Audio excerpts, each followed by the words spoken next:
Al-Ustaz Bismillah Tunjung LC.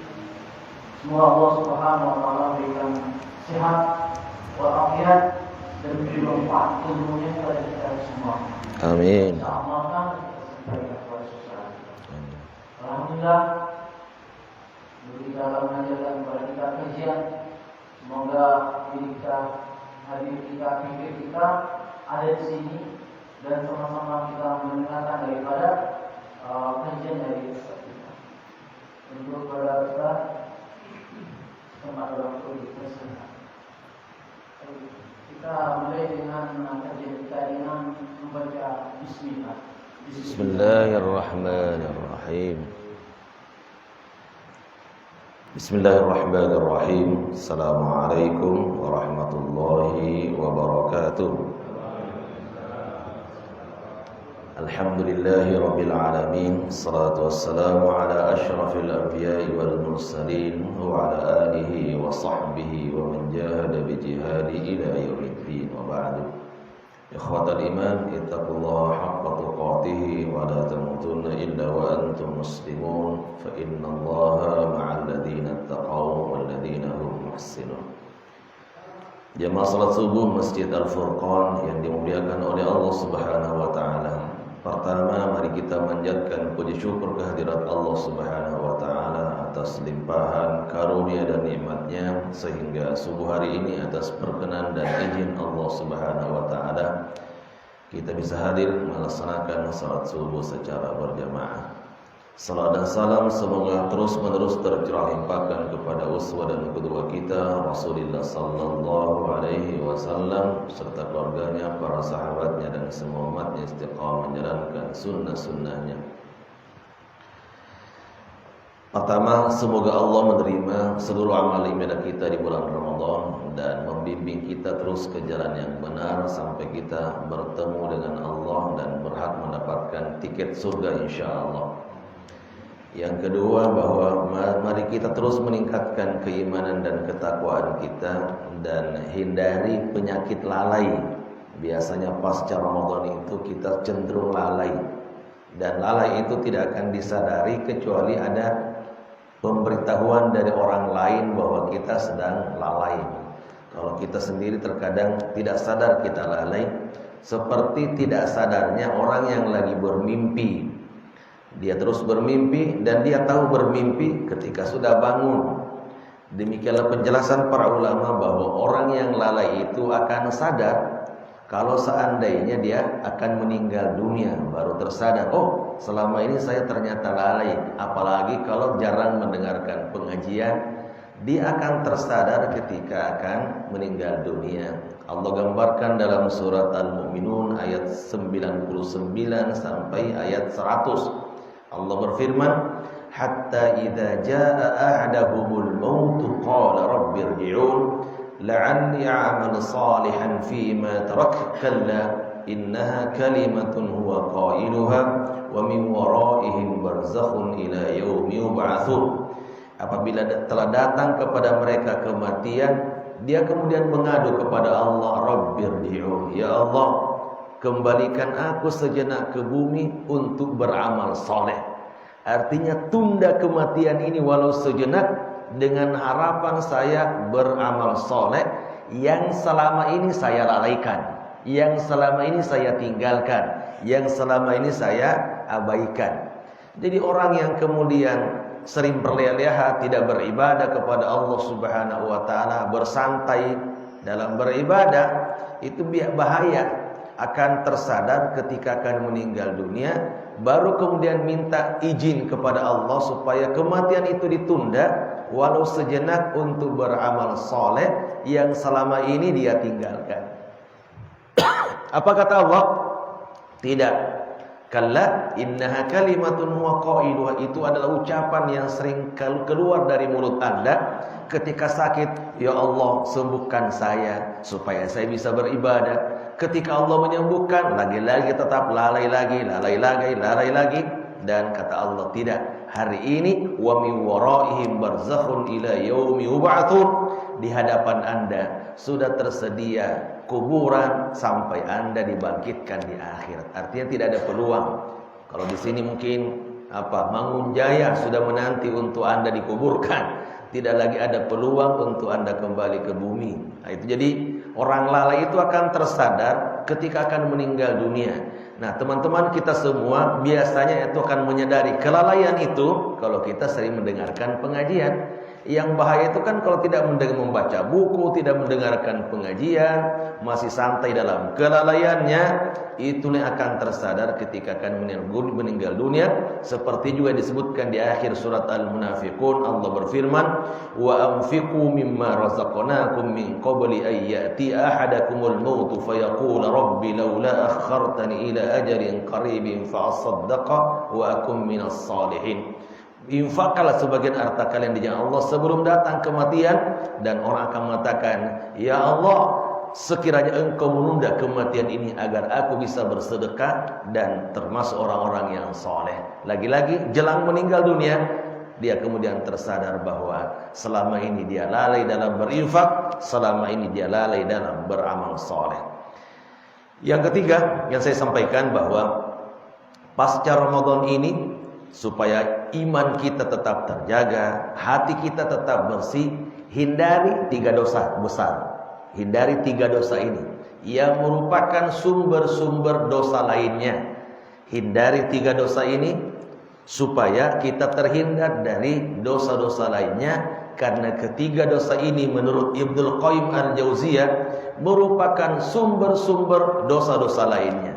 Ketika kita melakukan dosa ini, maka akan muncul dosa-dosa yang lain yang semakin membuat hati kita tertutupi oleh maksiat dan dosa kepada Allah. Dan perhatikan teman-teman, yang namanya dosa itu bukan sekedar kita khawatir neraka Allah ya. Jangan begitu. Ya, saya tidak mau berbuat dosa supaya tidak masuk neraka. Itu nanti akibat saja. Tetapi yang lebih penting lagi adalah bahwa dosa itu akan menghalangi kita merasakan nikmatnya beribadah. Itu dulu. Dosa itu akan menghalangi kita dari nikmatnya beribadah, gitu ya. Jadi kalau seseorang melakukan dosa, ibadah itu hampar gitu ya. Jadi tidak dirasakan indahnya, tidak dirasakan lezatnya, tidak dirasakan nikmatnya. Itu yang paling bahaya. Jadi kalau seseorang terus beribadah kepada Allah tetapi tidak merasakan indahnya, tidak merasakan lezatnya ibadah itu menunjukkan ada dosa dalam hatinya yang menutupi hatinya. Ya, jadi bahaya. Itu yang paling penting. Kalau kita sujud rasa-rasanya biasa-biasa aja, tidak ada pengaruhnya, tidak ada kenikmatan, kelezatannya, berarti kita ada dosa yang belum terampuni. Makanya kita disunahkan setiap hari beristighfar minimal 70 sampai 100 kali seperti yang diamalkan, yang disunnahkan oleh Rasulullah sallallahu alaihi wasallam. Jadi jangan khawatir dengan nerakanya saja, tetapi kita takut berzina, takut selingkuh, takut mengambil hak orang lain, khawatir nanti kita ini akan tidak lagi merasakan nikmatnya beribadah. Bapak-bapak kalau sakit, jangan sekedar bahwa saya takut mati nanti kalau seandainya saya sakit. Bukan itu. Tetapi kalau kita sakit, yang paling pertama kita khawatirkan tidak akan merasakan lezatnya hidup ini. Tidur tidak nyenyak, makan tidak enak, kemudian semuanya serba tidak ada rasanya karena kita mungkin sakit sariawan atau apapun. Maka segera sembuhkan penyakit itu agar kita bisa merasakan nikmatnya, indahnya hidup ini. Hadirin hadirat yang dimuliakan oleh Allah Subhanahu wa taala. Ketiga dosa ini Ketiga dosa ini menurut Ibnu Qayyim Al-Jauziyah adalah yang pertama sikap sombong dan takabur. Hindari sikap sombong dan takabur. Mengapa beliau menyebutkan dosa ini sebagai sumber dosa-dosa lainnya? Karena inilah dosa pertama yang terjadi di alam jagat ini. Saya ulangi, dosa sombong dan takabur inilah dosa pertama yang terjadi di alam jagat ini. Kapan? Ketika iblis sombong kepada Nabi Adam dan kepada Allah, tidak mau bersujud kepada Nabi Adam. Allah gambarkan dalam surat Al-Baqarah, aba wastakbara wa kana minal kafirin. Iblis termasuk makhluk yang sombong dan enggan dan termasuk orang yang tidak mau bersujud kepada Nabi Adam, padahal itu adalah perintah dari Allah. Allah pun kemudian menelusuri apa alasannya kok tidak mau bersujud, digambarkan dalam surat Al-A'raf. Qala ma man'aka alla tasjuda idh amartuk qala ana khairum minhu khalaqtani min nari wa khalaqtahu min tin. Wahai iblis, apa yang menghalangkan untuk tidak bersujud kepada Nabi Adam? Padahal itu adalah perintah dari saya, kata Allah. Kata iblis, qala ana khairum min khalaqtani min nari wa khalaqtahu min tin. Aku lebih baik daripada Nabi Adam, sebab aku diciptakan dari api, sedangkan Nabi Adam diciptakan dari tanah. Sudah sombong, persepsinya salah pula kan? Menganggap api itu lebih mulia daripada tanah, padahal api itu biasanya membakar, ya kan? Yang namanya tanah itu menyuburkan. Tetapi itulah orang yang sombong. Terkadang ada saja alasan-alasannya. Mengapa tidak mendengarkan pengajian si fulan? Si fulan mah biasa, orang biasa. Itu terkadang muncul begitu ya.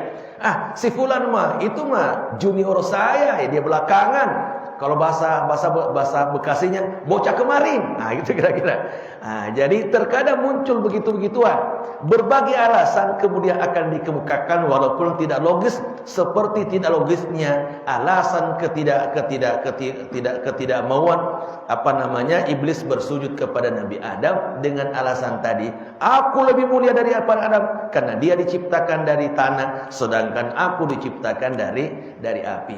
Sehingga apa akibatnya? Allah usir iblis dari surga, dilaknat selama-lamanya, diturunkan ke muka bumi dan dijamin masuk neraka sebelum meninggal. Jadi tidak ada peluang namanya iblis, setan itu untuk masuk surga. Sepanjang hayatnya sudah dilaknat dan di akhirat kemudian akan dimasukkan ke dalam neraka. Qala khuruj minha mad'uman madhura. Iblis, keluar dari surga ini. Anda adalah makhluk yang tidak mau taat dan sombong kepadaku, dan Anda akan dijamin masuk neraka sebelum kalian meninggal dunia. Hadirin hadirat yang dimuliakan oleh Allah, untuk itu yang namanya sombong ini tidak boleh kita miliki. Kata Rasulullah, la yadkhulul jannata man kana fi qalbihi mithqalu dzarratin min kibar. Tidak akan masuk surga orang yang ada dalam hatinya kesombongan walaupun sebesar biji zarrah. Jadi jangan sering mengatakan karena saya. Karena dalam Al-Quran itu ada 3 manusia atau tidak makhluk, tidak 3 kelompok yang dilaknat oleh Allah karena seringkali mengatakan saya. Pertama iblis, karena dia mengatakan saya lebih baik daripada Nabi Adam. Yang kedua, Fir'aun yang mengatakan aku lebih mulia daripada Nabi Musa, bahkan dia mengatakan aku adalah Tuhan yang paling tinggi. Yang ketiga adalah Qarun yang mengatakan harta saya adalah milik saya mendapatkan harta karena kemampuan saya. Qala innama utitu ala ilmin indi. Aku mendapatkan ini semua karena kemampuan saya mengelola harta saya. Jadi mari kita hindarkan saya. Tidak mungkin masjid ini jadi kalau bukan saya pengurusnya. Tidak mungkin lingkungan ini menjadi aman kalau bukan saya RW-nya. Tidak mungkin kemudian akan mengalami kemajuan pesat seperti ini kalau bukan saya. Harus kita kembalikan kepada Allah seperti Nabi Sulaiman mengembalikan semuanya kepada Allah, mengatakan hadza min fadli rabbi liyabluwani aashkuru am akfur wa man syakara fa innama yashkuru nafsi wa man kafara fa inna rabbi ghaniyyun karim. Ini semua adalah karunia Tuhanku untuk menguji aku, apakah aku termasuk orang yang syukur nikmat atau kufur nikmat. Jadi jangan sampai kita agak sombong begitu ya. Bukan agak sombong tidak boleh. Walaupun sebesar biji zarrah tidak akan masuk surga, karena kesombongan itu adalah milik Allah Subhanahu wa taala. Kata Hasan Al-Basri, buat apa kalian sombong? Kalian itu diciptakan dari 2 atau kemudian melalui melalui 2 kemaluan yang merupakan sumber kotoran. Melalui 2 kemaluan yang merupakan sumber atau sarana keluarnya kotoran. Kata dia, 1 adalah kita ini semua dari sperma laki-laki. Keluarnya dari mana? Lubang kotoran. Yang kedua, kita keluar ke bumi melalui rahim ibu. lagi-lagi melalui kemaluan sang ibu. Kita ini berasal dari dua kemaluan yang merupakan sarana atau sumber kotoran. Buat apa kita mulia? Buat apa kita merasa saya? Dan kita pun akan kembali menghadap kepada Allah dalam keadaan telanjang. Sekiranya dibenarkan terbuka aurat, kita pun tidak pakai kain kafan, sehingga kita harus pakai kain kafan karena agar aurat kita tidak terbuka dan tidak terlihat. Itu pun menggunakan kain yang sangat murah yang disebut dengan kain kafan.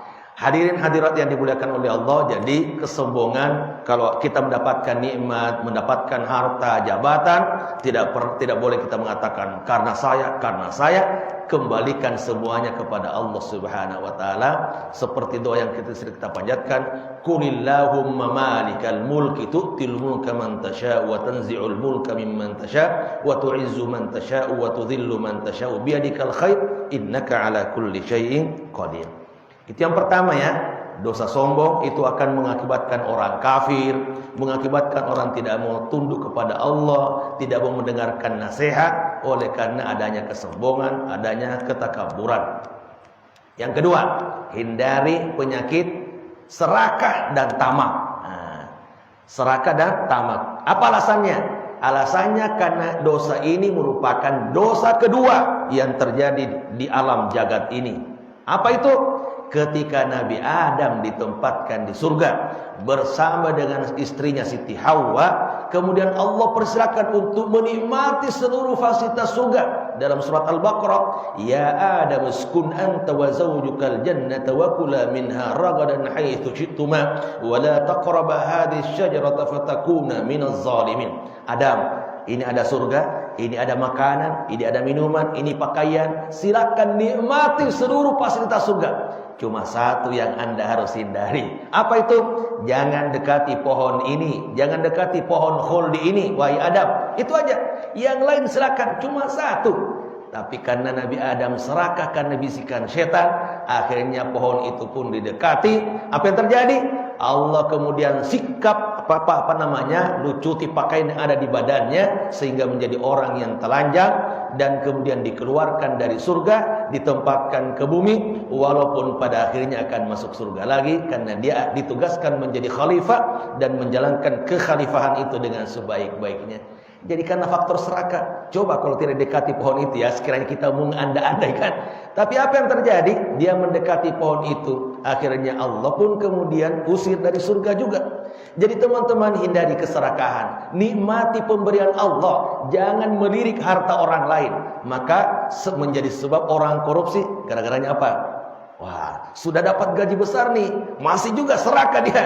Diambil korupsi itu, diambil uang rakyat itu. Kenapa orang mencuri? Boleh jadi dia cukup di rumahnya makanan itu, tetapi karena dia ingin supaya lebih besar lagi nikmat yang dimiliki, sehingga dia pun mencuri, dia pun kemudian merampok, dia pun mengambil hak orang lain, mengambil tanah orang lain, mengambil sawah orang lain, mengakui bahwa itu adalah tanahnya, padahal bukan tanahnya, dan seterusnya. Karena keserakahan. Mari kita nikmati sekali lagi apa yang diberikan oleh Allah dan merasa puaslah dengan pemberian Allah. Di balik itu ada keberkahan hidup insyaallah.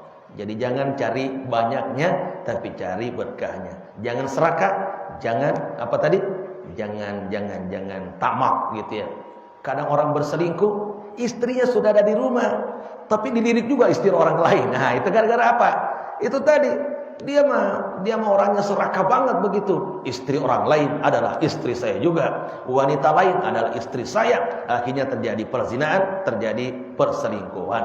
Itu yang kedua. Yang ketiga, hindari dengki dan iri hati. Hindari dengki dan iri hati. Kenapa disebutkan sebagai sumber dosa-dosa lainnya? Karena dosa inilah dosa yang terjadi yang ketiga di atas permukaan bumi ini ketika Qabil membunuh Habil, disebabkan oleh karena dengki dan iri hati. Kenapa dia iri hati? Karena Allah mengatakan kepada Nabi Adam, wahai Adam, nikahkan anak kamu dengan beda kembaran. Kembaran Habil menikah dengan Qabil dan kembaran Qabil menikah dengan Habil. Dia tidak terima putusan itu dan merasa iri hati kepada adiknya sendiri. Akhirnya terjadilah pembunuhan pertama di atas permukaan bumi ini karena ada rasa dengki, ada rasa iri hati, dan akhirnya dia melakukan maksiat kepada Allah Subhanahu wa taala. Maka iri dan dengki itu akan menjadi sebab kita membunuh orang lain, menzalimi orang lain. Maka seringkali ya, teman-teman yang mungkin bertugas di RW, di RT, seringkali ada pertengkaran antar tetangga. Makanya ada rukun tetangga ya, RT, rukun tetangga. Bagaimana merukunkan antar tetangga. Kami ini rawan, rentan untuk terjadinya percekcokan. Tidak ada akar masalahnya sebenarnya, cuma saja ini ada rasa dengki dan iri hati. Tetangganya punya handphone baru. Punya handphone baru. Waduh, kok dia punya handphone baru lagi? Akhirnya kemudian cari-cari alasan, akhirnya digangguin tetangganya. Atau punya kulkas baru, tetangganya bangun rumah, akhirnya dia uring-uringan juga kan? Karena dengki dan iri hati. Saya pernah lihat ada orang yang bangun rumah ini, setiap hari, setiap ini langsung dimatiin karena tukang-tukangnya itu kerja malam hari. Ini rumah tetangga yang terang sekali, dimatiin lampunya. Wallahu alam, apakah kemudian mematikan lampu itu karena memang tidak dibutuhkan, atau karena tidak ingin memberikan cahaya kepada tetangganya lagi bangun rumah gitu ya. Wallahu alam. Tetapi kalau didasari oleh rasa dengki dan iri hati, itu berbahaya, karena itu akan memakan amal-amal kita yang lain. Maka hindari tadi. Orang sering kemudian bercekcok di kantor gara-gara temannya itu naik jabatan, sedangkan dia masih staf-staf juga. Apa sih kelebihan dia? Dia nggak punya kelebihan. Nggak usah permasalahkan. Yang namanya jabatan itu adalah pemberian dari Allah dan bukan tanda cinta ya, bukan. Allah memberikan kepada seorang sebagai mata rantai ujian saja, dan dia nggak perlu kemudian uring-uringan dan kemudian menjadi sebab terjadinya perpecahan di antara persahabatan dan teman kerja itu gara-gara ada yang naik pangkat dan ada yang tidak naik pangkat. Kira-kira begitu. Dengki dan iri hati harus kita hindari, sebab itu akan menjadi sebab memunculkan dosa-dosa lainnya. Saya kira tiga itu. Satu, sombong dan takabur. Kedua, tamak dan serakah. Yang ketiga, dengki dan iri hati.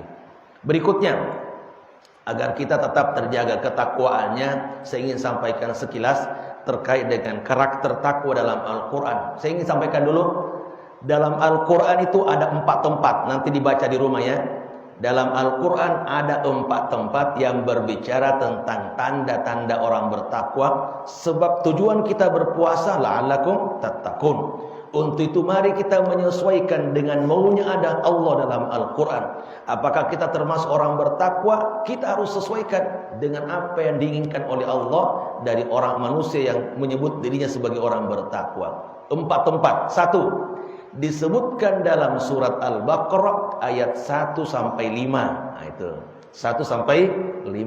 Nanti dibaca lagi di rumah supaya kita menyesuaikan diri. 1-5. Yang kedua, ciri orang bertakwa disebutkan dalam surat Al-Baqarah ayat 177. Surat Al-Baqarah ayat 177. Yang ketiga, disebutkan dalam surat Al-Imran, surat ketiga ayat 133 sampai 136. 133 sampai 136. Yang keempat, disebutkan dalam surat Az-Zariyat, surat 51. Surat Az-Zariyat, surat 51 ayat 15 sampai ayat 23. Ayat 15 sampai ayat 23. Itulah 4 tempat penyebutan tanda-tanda orang bertakwa dalam Al-Quran. Saya ulangi, ada hadiah enggak untuk yang hafal ini? Surat Al-Baqarah ayat 1 sampai 5. Yang kedua, surat Al-Baqarah ayat 177. Yang ketiga, surat Al-Imran 133 sampai 136. Dan yang keempat, surat Al-Zariyat ayat 15 sampai ayat 23. Hafal enggak nih? Baik, kita lihat secara singkat. Semuanya kalau kita mau rangkum, di sini ada surat Al-Baqarah 1 sampai 5, tanda orang bertakwa ada 5. Dalam surat Al-Baqarah 177, tanda orang bertakwa juga ada 5. Dalam surat Al-Imran ayat 133 sampai 136 juga ada 5. Dan dalam surat Az-Zariyat tadi disebut saya ayat 15 sampai 23 juga ada 5 tanda. Jadi kalau mau dihimpun berapa? 20. Nah, walaupun itu berulang, saling menguatkan antara satu dengan yang lain. Satu, kita lihat dulu sekilas saja. Orang bertakwa dalam surat Al-Baqarah 1 sampai 5 Allah sebutkan Alif Lam Mim dzalikal kitabu la raiba fihi hudal lil muttaqin. Itulah Al-Qur'an, tidak ada keraguan di dalamnya menjadi petunjuk bagi orang bertakwa. Artinya bahwa untuk menjadi petunjuk bagi kita semua, jangan sekali-kali meragukan isi Al-Qur'an. Kalau kita sudah meragukan Al-Quran, udah tidak bisa lagi mengambil manfaat dari Al-Quran. Sebelum kita baca Quran, yakini Quran ini adalah 100% benar dan tidak ada keraguan sedikit pun, baru bisa menjadi petunjuk bagi orang-orang yang ingin bertakwa kepada Allah Subhanahu wa taala. Apa itu tanda orang bertakwa? Satu, alladzina yu'minuna bil ghaibi, percaya kepada perkara gaib. Ada 2 hal yang harus dipahami terkait dengan gaib. Satu, hanya kita dianjurkan untuk percaya, tidak usah diamalkan ya. Kan dulu ada namanya pencari hantu, pemburu hantu namanya ya. Ngapain pemburu hantu? Habisin umur gitu ya. Hanya disuruh percaya bahwa ada setan, kemudian kita hindari pengaruhnya, ada malaikat dan seterusnya. Itu yang pertama. Jadi kita dianjurkan percaya dan tidak perlu kemudian berusaha untuk melihatnya karena masalah gaib. Yang kedua, perkara gaib hanya kita percayai yang disebutkan oleh Al-Quran dan hadis. Jangan pernah percaya kepada kata dukun dan paranormal. Jadi yang namanya nyorokidul, apa itu nyorokidul? Nggak ada ke dalam Al-Quran. Jadi perkara gaib hanya kita percayai apa yang disebutkan oleh Allah dan disebutkan oleh Rasulullah. Selebihnya mungkin ada penjelasan para ulama untuk kemudian mendukung Al-Quran dan mendukung sunnah, iya. Tapi kalau kita kemudian memasukkan gaib-gaib menurut pikiran kita, menyesatkan. Kata Allah dalam surat Al-Jin, alimul ghaibi fala yudhiru ala ghaibi ahada illa man irtada min rasulin fa innahu yasluku min baini yadayhi wa min khalfi rasada. Hanya Allah yang tahu perkara gaib. Lalu disampaikan kepada nabi dan rasul yang diridhoinya. Coba disampaikan kepada nabi dan rasul yang diridhoi. Enggak pernah sampaikan kepada dukun, enggak ada namanya paranormal, enggak ada.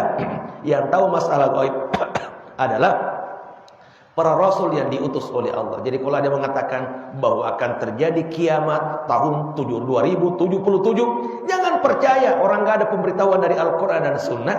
Nggak usah percaya begitu-begituan. Akan terjadi nanti ada anak tenggelam, walaupun kejadian baru dikira-kira akan ada pejabat yang tenggelam anaknya di luar negeri. Kan ada yang meramalkan begitu-begitu. Itu mah ketinggalan kereta. Jadi ini semua tidak masuk akal. Jadi tidak boleh dipercayai kecuali yang disebutkan oleh Allah dan disebutkan oleh Rasulullah sallallahu alaihi wasallam. Termasuk sekarang ada yang membahas masalah ruh ini namanya ini, ruh itu. Kita enggak usah ikut-ikutan. Allah sudah sebutkan, wa yas'alunaka 'anir ruh qulir ruhu min amri rabbi wa ma utitum minal ilmi illa qalila. Mereka bertanya kepada Muhammad tentang ruh. Katakan, masalah ruh itu hanya diketahui oleh Allah Subhanahu wa taala dan aku tidak memberikan ilmu kepada kalian kecuali sedikit sekali. Jadi masalah ruh udah enggak usah cari-cari namanya. Ruh ini, roh itu enggak usah. Jadi karena itu adalah wewenang dari Allah Subhanahu wa taala. Jadi masalah gaib sekali lagi hanya kita percayai yang disebutkan oleh Al-Quran, disebutkan oleh Rasulullah, disebutkan oleh para ulama untuk memperkuat tadi informasi dari Al-Quran dan Sunnah Rasulullah. Dan kita disuruh percaya, tidak perlu cari-cari untuk kita lihat ada ada hantu di sana. Yang disebutkan kalau ada setan, ya berarti hantu itu setan sebenarnya ya. Ada malaikat. Malaikat harus dipercaya bahwa setiap orang ada 4 malaikat minimal yang selalu mendampinginya. Ada di depannya, ada di belakangnya, samping kanan, samping kiri. Samping kanan bertugas untuk mencatat amal kebaikan kita dalam surat Al-Qaf. Ma yalfidhu min qawlin illa ladaihi raqibun atid. Tidak ada satupun orang kecuali ada yang mengawasi, raqib dan ada atid. Nah, Itu yang di depan kita ada malaikat, di belakang kita ada malaikat. Dalilnya mana? Dalam surat Ar-Ra'd, lahu mu'aqibatun min baini yadayhi wa min khalfihi yahfazunahu min amrillah. Bahwa setiap orang di depannya ada malaikat, di belakangnya ada malaikat untuk menjaga orang itu. Jadi kita alhamdulillah dikawal oleh 4 malaikat. Dari mana sumbernya? Dari Al-Quran dan penjelasan Rasulullah SAW. Bahwa tidak ada satupun di antara kita kecuali ada qarinnya, ada setan yang selalu mendampinginya, ada jin yang selalu menemaninya. Dari mana dalilnya? Rasul menyebutkan dalam pembahasan surat An-Nas, qul a'udzu birabbin nas, wa inna minkum illa walahu qarinun qalu anta ya Rasulullah qala na'am illa ani Allah fala ya'muruni illa bi khair. Tidak ada satupun di antara kalian kecuali ada qarinnya. Kata para sahabat, engkau juga wahai Rasulullah? Iya, kata Rasulullah, saya juga punya qarin, tetapi qarin saya adalah sudah masuk Islam sehingga tidak menyuruh saya kecuali kepada kebaikan. Jadi qarin kita ini semua adalah qarin kafir yang selalu meninabobokkan kita. Tidur, baru juga azan di Masjid Al-Furqan, tidur. Begitu kita bangun, kata ininya belum qomat, udah tidur lagi, tidur. Nah, itu kan Anda hari ini hari libur, udah tidur. Begitu qomat, baru juga qomat, itu belum rakaat pertama, tidur lagi ya. Kita bangun rakaat pertama, belum rakaat kedua. Nah, kita ini udah bangun lagi rakaat kedua, baru rakaat kedua. Assalamualaikum. Ngapain ke masjid? Orang sudah sholat jamaah di masjid juga, di sini aja sholatnya. Itu pun dicepat-cepatin aja ya. Cepat selesai. Assalamualaikum. Yang penting kata dia menggugurkan kewajiban. Dari mana informasi itu? Dari qarin tadi yang membisikkan kepada kita keburukan agar kita tidak melakukan kebaikan di hadapan Allah. Jadi waspada ya teman-teman. Ketika rasa-rasanya kepala ini berat bangun, itu qarinnya lagi berbisik. Kata Rasulullah, setiap kita diikat oleh tiga simpul, 3 ikatan. 1, kalau kita bangun akan terlepas kalau kita baca doa. 2, akan terlepas kalau kita sudah berwudu. 3, akan terlepas semua simpul-simpul itu kalau kita sudah melaksanakan salat sunnah 2 rakaat. Baru tidak ada godaan setan lagi karena kita sudah buka simpul-simpulnya semua yang selama ini mengikat kita. Jadi kalau baru bangun doa, baca doa, itu belum, masih bisa tidur lagi. Kalaupun kemudian sudah ke kamar mandi, sekedar pipis, belum berwudu, nah itu masih belum lepas lagi. Kalaupun kita sudah ke mandi, belum sholat 2 rakaat, itu artinya belum lepas semuanya, baru 2, 1 lagi yang harus kita lepaskan. Informasinya dari mana? Dari Al-Quran dan Sunnah Rasulullah Sallallahu Alaihi Wasallam. Jadi mari percaya masalah gaib, jangan macam-macam ya. Udah kita percaya apa yang disebutkan oleh Allah, dipercaya apa yang disebutkan oleh Rasulullah. Adapun dukun-dukun, gak usah dipercaya. Dari mana dasarnya dia? Bukan Nabi, bukan Rasul, bukan ahli hadis, bukan ahli Al-Quran. Itu yang pertama. Yang kedua, wa yuqimunas shalah. Ini kayaknya sudah alhamdulillah mendirikan salat. Cuma harus dipertegas. Di setiap kata-kata wa yuqimunas shalah itu ada kata wa yuqimu wa aqama. Kenapa tidak langsung saja wa yusallun? Alladzina yu'minuna bil ghaibi wa yusallun. Itu kan bisa. Sebagaimana dalam surat Al-Ma'un, fawailul lil musallin. Coba. Kenapa tidak ada kata-kata harus ada kata-kata wa aqama? Oleh para ulama bahwa salat itu bukan sekadar digugurkan, tetapi minimal ada 5 syaratnya. 1, harus khusyuk. Alladzina hum fi salatihim khashi'un. Yang kedua, salat itu kemudian dilakukan tepat waktu. Yang ketiga, dilakukan secara berjamaah. Yang keempat, harus tumanina, harus tenang dan enggak boleh cepat-cepat. Yang kelima, harus konsisten sepanjang hayatnya. Jangan sampai hari ini bagus, besoknya tidak bagus lagi. Itulah salat yang akan memberikan manfaat kepada kita. Jadi tidak semua orang salat itu menjadi orang bahagia. Ada kalanya orang salat tapi menjadi orang yang celaka. Kita mau kira-kira masing-masing pihak salat tapi ada yang bahagia, ada yang celaka. Dalilnya mana? Allah sebutkan dalam surat Al-Mu'minun, orang yang akan bahagia dengan salatnya, qad aflahal mu'minun alladzina hum fi salatihim khashi'un. Sungguh berbahagia orang beriman dalam salatnya itu khusyuk. Ada juga orang yang tidak bahagia dengan salatnya, justru celaka. Dalam surat Al-Ma'un, fawailul lil musallin. Celakalah orang yang salat. Salat juga celaka. Kenapa? alladzina hum 'an salatihim sahun, lalai dalam salatnya. Maka mari kita ya introspeksi diri, kira-kira selama ini saya salat membawa dampak kepada kebahagiaan atau justru biasa-biasa saja, tidak ada pengaruhnya, tidak ada dampaknya. Bukan salatnya yang salah, tetapi bisa jadi dari tata cara pelaksanaannya, bisa jadi dari ketidakkhusyuannya itu, dan menjadi sebab kita kemudian menjadi orang yang tidak bahagia walaupun kita salat. Itu yang kedua. Yang ketiga adalah menginfakkan sebagian hartanya. Jadi jangan lupa ada salat, ada infak, ada salat, ada zakat. Jadi jangan dipisahkan orang bertakwa, baik hubungannya kepada Allah dan baik hubungannya kepada sesama manusia. Teman-teman, alhamdulillah secara umum di Indonesia itu sudah mengamalkan rukun Islam secara baik, tinggal satu. Rukun Islam pertama mengucapkan 2 kalimat syahadat, alhamdulillah sudah bagus. Yang kedua mendirikan salat, alhamdulillah bagus, walaupun belum semuanya. Yang ketiga adalah kita ini berpuasa Ramadan, bagus, alhamdulillah Ramadan semarak, walaupun tadinya tidak pernah salat, ikut puasa juga, bagus. Yang keempat menunaikan ibadah haji, antrian Indonesia luar biasa panjangnya, sehingga ada teman yang setelah baru sekarang 1 juta doang ya kuota seluruh dunia. Indonesia hanya mendapatkan 100.000 satu orang, itu 100.000 satu orang, itu kota Indonesia. Kabupaten Bekasi kotanya sekarang ini itu 100 orang tambah 5, 103 orang. Sehingga dibuka ininya, berangkat aja kapan? Umurnya sekarang sudah hampir 60. Berangkat hajinya dibuka kemarin tahun 2072. Umurnya sudah berapa? Hampir 60 tahun. Nah, berangkat hajinya tahun 2072. Kira-kira masih hidup gak tuh? Itu jadi lagi mundur. Tapi itu kota 1 juta. Jadi seluruh sekarang 1 juta. Biasanya 2,5 juta, sekarang dikurangi 1 juta. Kan 2 tahun terakhir ini kan tidak ada haji dari luar negara Arab ya.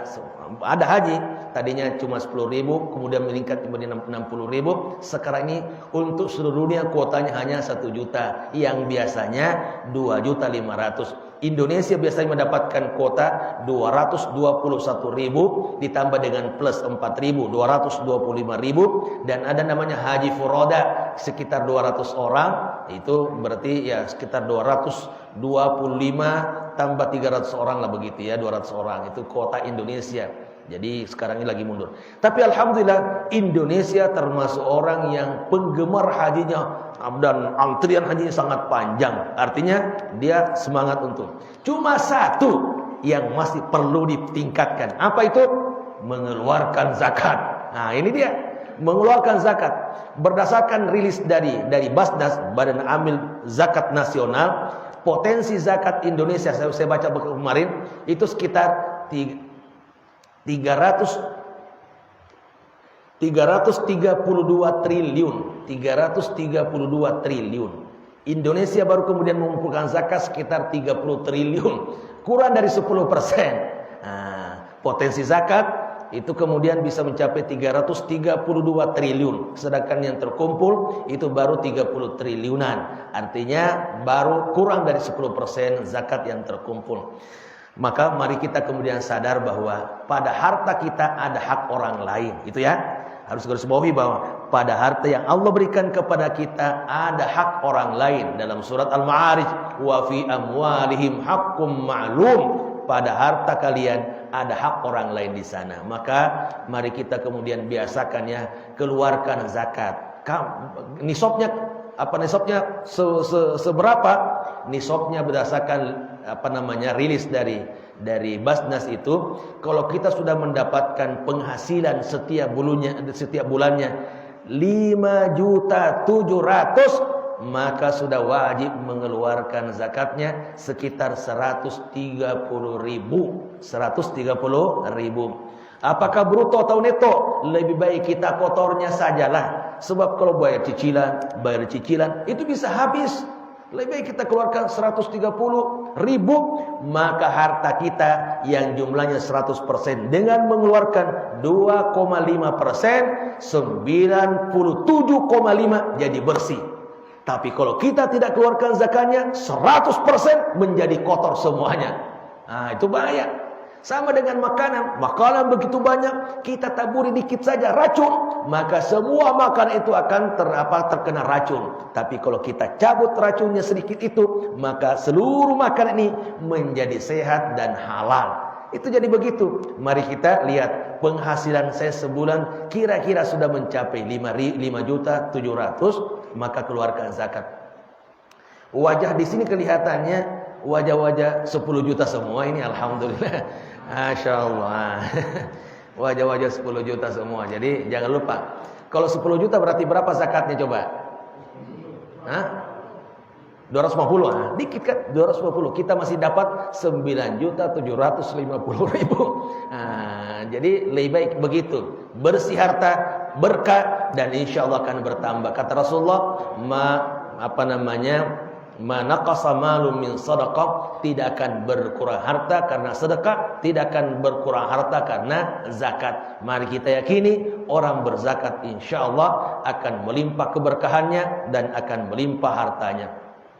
Itu satu. Jadi yang paling penting untuk kita ini bahwa rukun Islam sudah lumayan diamalkan, cuma satu yang terkadang kita abaikan, mengeluarkan zakat. Maka itulah sebabnya Abu Bakar sampai memerangi para murtadin yang memisahkan antara salat dengan zakat. Kata mereka, wahai Bakar, bahwa di zaman Rasul saya mengeluarkan zakat, dengan kepemimpinan Anda ini saya hanya akan salat tapi tidak mengeluarkan zakat. Maka Abu Bakar kemudian memerangi mereka dan mengatakan, aku akan memerangi orang yang memisahkan antara salat dengan zakat. Ibnu Abbas mengatakan, dalam Al-Quran itu ada 3 ayat yang berulang-ulang, di mana setiap ayat itu ada 2 perintah. Barang siapa yang hanya melaksanakan satu perintah lalu mengabaikan perintah berikutnya, maka pengamalan perintah pertama tidak diterima. Ada 3 ayat, di dalamnya setiap ayat ini ada 2 perintah.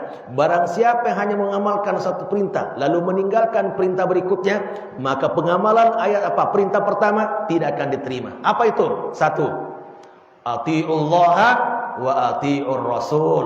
Taat Allah, taat Rasul. Barang siapa yang hanya taat kepada Allah tetapi tidak mau taat kepada Rasulullah, maka tidak akan diterima ketaatannya kepada Allah. Coba. Itu 1 ya. Atiullah wa atiur rasul. Yang kedua, wa aqimus shalah wa atuz zakah. Aqimus shalah wa atuz zakah, sampai 27 kali. 27 kali ayat ini berulang dalam Al-Quran. Perintahnya, dirikan salat, tunaikan zakat. Barang siapa yang hanya melaksanakan salat tetapi tidak mau berzakat, Allah tidak akan menerima salatnya. Coba, tidak akan menerima salatnya karena hanya mengamalkan perintah pertama lalu mengabaikan perintah kedua. Yang ketiga, di dalam Al-Quran seringkali berulang, berbuat baik kepada Allah dan berbuat baik kepada kedua orang tua. Dalam surat Luqman, anishkulli wa liwalidayka ilayyal masir. Dalam surat Al-Isra, wa qada rabbuka alla ta'budu illa iyyahu wa bil walidaini ihsana. Barang siapa yang hanya taat kepada Allah tetapi tidak berbuat baik kepada kedua orang tuanya, Allah tidak akan terima perbuatan baiknya kepada Allah Subhanahu wa taala. Karena ini satu paket yang tidak bisa dipisahkan. Bisa diingat ya? Ada 2, 3 ayat yang berulang dalam Al-Quran, yang setiap ayatnya ada 2 perintah. Barang siapa yang mengamalkan perintah pertama lalu mengabaikan perintah kedua, Allah tidak akan terima dari pengamalan perintah pertama, yaitu taat Allah, taat Rasul. Yang kedua, dirikan salat, tunaikan zakat. Yang ketiga, berbuat baik kepada Allah dan berbuat baik kepada kedua orang tua. Itu yang ketiga ya. Jadi tanda orang bertakwa pertama tadi, percaya kepada perkara gaib, mendirikan salat dan menginfakkan sebagian hartanya. Yang keempat adalah percaya kepada Al-Quran dan kitab-kitab sebelumnya. Saya kira ini sudah diamalkan, alhamdulillah. Cuma saja yang perlu digarisbawahi, Kita harus percaya kepada Al-Quran dan mengamalkannya karena dia adalah pedoman hidup. Adapun kitab sebelumnya kita hanya percaya bahwa pernah ada, gak usah diamalkan. Hanya kita percaya bahwa pernah ada, tidak perlu diamalkan. Tapi untuk Al-Quran karena dia adalah pedoman hidup, percaya dan amalkan. Kita percaya bahwa ada kitab Zabur, kitab Injil, ada kitab Taurat, ada suhuf Musa, ada suhuf Ibrahim. Kita percaya pernah ada, tetapi tidak perlu diamalkan, tidak perlu cari-cari apa sih isinya untuk kita amalkan, tidak perlu. Yang diamalkan hanyalah Al-Quran dan sabda-sabda Rasulullah sallallahu alaihi wasallam. Yang terakhir, tanda orang bertakwa dalam ayat ini adalah bahwa yakin dengan hari akhirat. Yakin seyakin-yakinnya. Jadi yang pertama ditubuhkan adalah yakin tadi. Dengan keyakinan itulah akan mengantarkan kita mempersiapkan bekal menghadapi hari akhirat itu. Kalau orang tidak yakin, itu tidak akan mungkin bisa beramal. Karena buat apa beramal? Orang tidak ada balasannya juga. Tetapi kalau kita yakin bahwa setiap amal yang kita lakukan pasti ada balasannya dan akan dibalas itu di akhirat, maka kita akan semakin terus beribadah. Maka kita akan kemudian sering-sering menanam di dunia, lalu kita akan panen di akhirat. Tanamlah kebaikan sebanyak-banyaknya di dunia, maka kita akan memanen kebaikan pula di akhirat. Barang siapa yang menanam keburukan di dunia, maka dipastikan dia pula akan memetik dan memanen keburukan itu di akhirat kelak. Allah tidak pernah berbuat zalim kepada kita. Untuk itu mari kita percaya bahwa ada hari pembalasan, Maliki Yaumiddin, dan itu akan terjadi di akhirat. Kalaupun di dunia belum ada balasan, jangan dikira tidak ada balasannya di akhirat. Semuanya pasti Allah akan balas seluruh perbuatan baik ataupun perbuatan buruk yang dilakukan oleh manusia di atas permukaan bumi. Ada lanjutannya, nanti kita akan bahas pada pertemuan berikutnya. Masih kaitan dengan tanda-tanda orang bertakwa, supaya kita bisa menyesuaikan diri dengan apa yang diingini oleh pemilik surga. Karena takwa itu sangat dibutuhkan, karena dia adalah tiket untuk masuk surga Allah. Saya kira itu ada 3 pembahasan pada kesempatan ini. 1, jangan lalai, karena orang lalai itu akan tersadar kalau akan meninggal dunia. Yang kedua, hindari 3 dosa besar yang menjadi sumber dosa-dosa lainnya, sombong dan takabur, kemudian serakah dan tamak. Yang ketiga adalah dengki dan iri hati. Dan yang ketiga, mari kita betul-betul menyesuaikan diri dengan karakter takwa yang disebutkan oleh Allah, supaya kita di akhirat menjadi orang yang bahagia dan selamat dan tidak menjadi orang yang kecewa. Dan kali ini kita bahas surat Al-Baqarah 1-5. Kita akan lanjutkan nanti surat Al-Baqarah 177, surat Al-Imran 133 sampai 136, dan surat Al-Zariyat ayat 15 sampai ayat 23. Mudah-mudahan ada manfaatnya. Wabillahi taufiq wal hidayah. Wassalamualaikum warahmatullahi wabarakatuh. Alhamdulillah, kita telah mendengarkan kajian dari kita. Mungkin ada dari rumah yang ingin bertanya, boleh dipersilakan. Jadi Ustaz yang tidak ada di sini, ya. Ada? Ini saya ada pertanyaan takwa itu yang Al-Baqarah kan merupakan sebagian angka yang dimana sebagai itu apa yang tadi dimaksudkan sebagai itu mungkin beda-beda.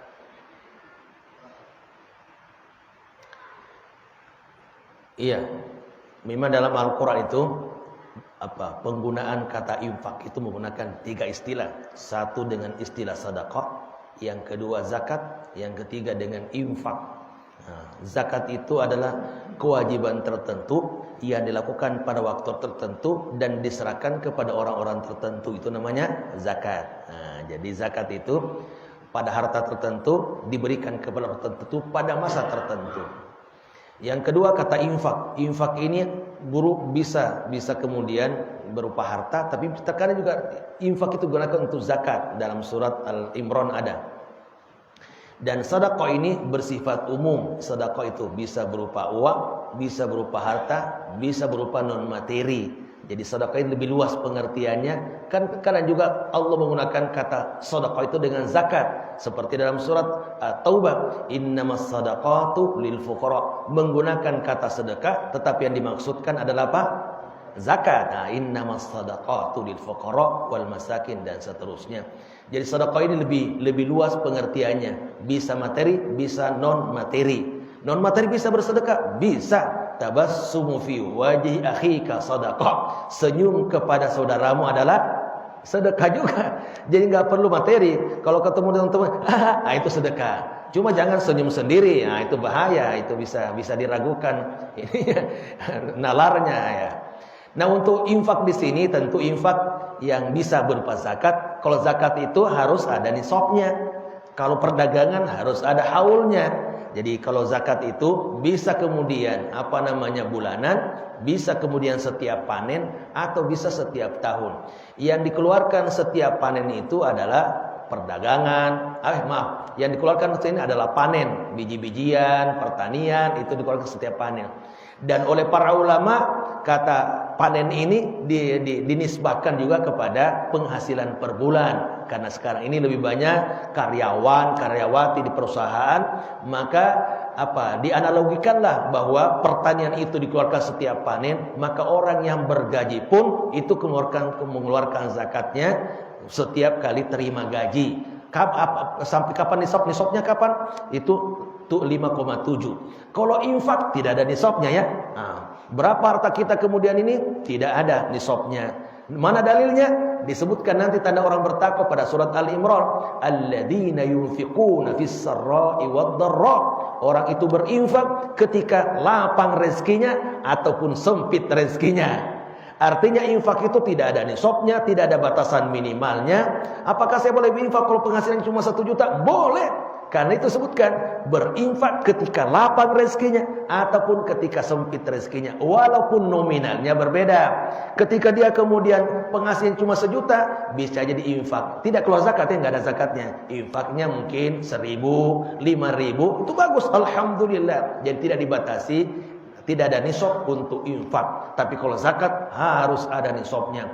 Kalau perdagangan dihitung per tahunnya. Kalau sudah mencapai nisab dan nisabnya itu sekitar 85 gram emas, dihitung antara modal, dihitung antara keuntungan, dan kemudian dikeluarkan. Kalau kita pinjamkan ke orang, dikeluarkan itu berapanya. Kalau masih mencapai setara dengan 85 gram emas, maka tetap wajib dikeluarkan zakatnya. Adapun nanti ternak itu ada hitungan tersendiri. Tapi di sini kan jarang beternak ya. Nah, itu nggak usah dibahas. Tapi intinya sekarang adalah zakat pertanian atau zakat profesi dan zakat perdagangan harus dikeluarkan zakatnya bila mencapai nisab, dan perdagangan bila mencapai haul, setahun bergulir. Sedekah juga sama ya. Sedekah tadi ada bersifat umum. Kalau tidak punya uang, tidak bisa bersedekah, maka bersedekahlah dengan apa yang kita mampu. Setiap ketemu teman, assalamualaikum, sedekah juga. Ada kotoran, duri di tengah jalan, kita keluarkan, itu juga sedekah. Kembali tadi pertanyaannya bahwa apakah infak itu ada kemudian nisabnya? Tidak ada. Kalau kita punya harta dan kita bersedekah, berinfak, silakan, tentu dengan disesuaikan dengan kemampuan kita dan nominalnya pun demikian. Wallahu a'lam bishawab.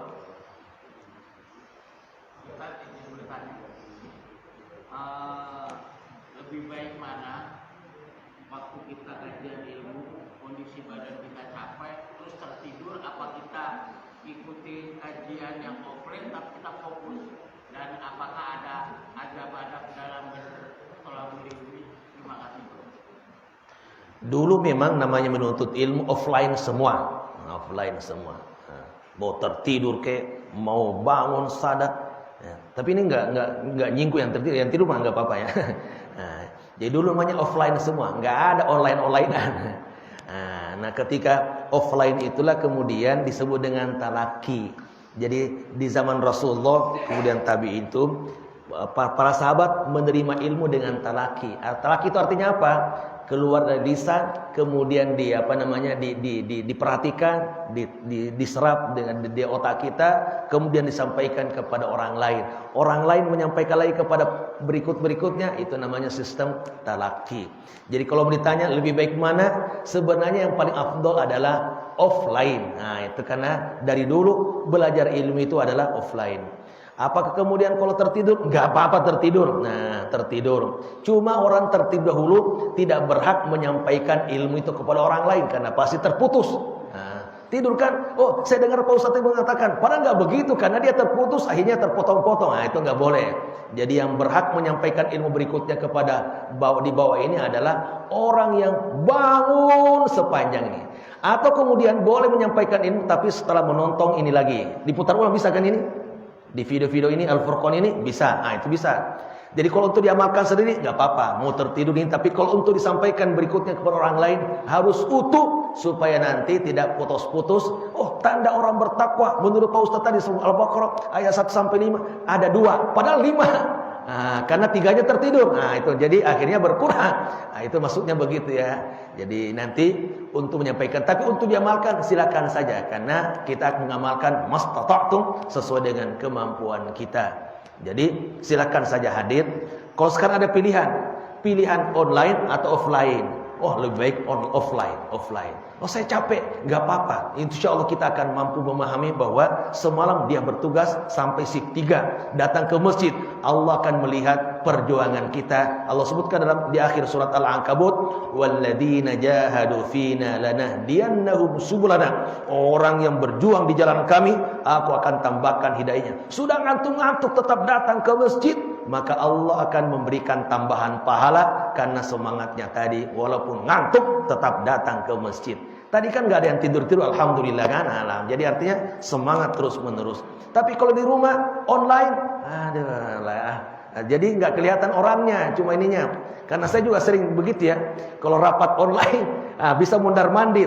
Tapi kalau begini-begini, mana ada yang kemudian mondar-mandir, nggak mungkin kan? Nah, jadi beda ini, beda apa namanya, beda sikap dan beda keberkahannya. Kira-kira begitulah ya.